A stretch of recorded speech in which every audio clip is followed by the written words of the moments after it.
বৈষম্য বিরোধী ছাত্র আন্দোলনে সারা দেশে নেতাকর্মী নিহতের ঘটনায় ফ্যাসিস্ট শেখ হাসিনাকে প্রধান আসামি করে আন্তর্জাতিক অপরাধ ট্রাইব্যুনালে অভিযোগ দায়ের করেছে বিএনপি।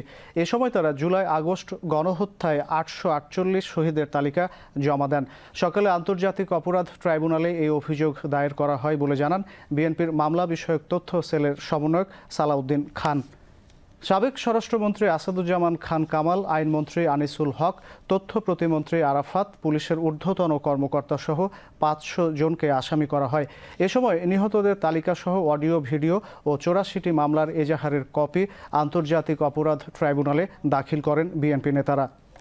1 জুলাই 2024 থেকে 5 আগস্ট পর্যন্ত সারা বাংলাদেশের জাতীয়তাবাদী দল, বিএনপি, ছাত্রদল, যুবদল, কৃষক দল, স্বেচ্ছাসেবক দল সহ যত অঙ্গ সংগঠন আছে সবাই এতে অংশগ্রহণ করেছিল। এ পর্যন্ত আমরা 848 জনের তালিকা বিএনপি অফিসে প্রাপ্ত হয়েছি।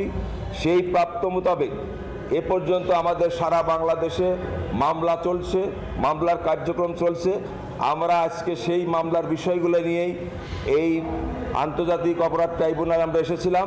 ওই সমস্ত তালিকা সহ বিভিন্ন কয়েকটি দিনের বিভিন্ন পত্রিকার ছবি এবং বিভিন্ন ভিডিও ক্লিপ পত্রিকা সহ আমরা এই এজাহারের কপি জমা দিলাম।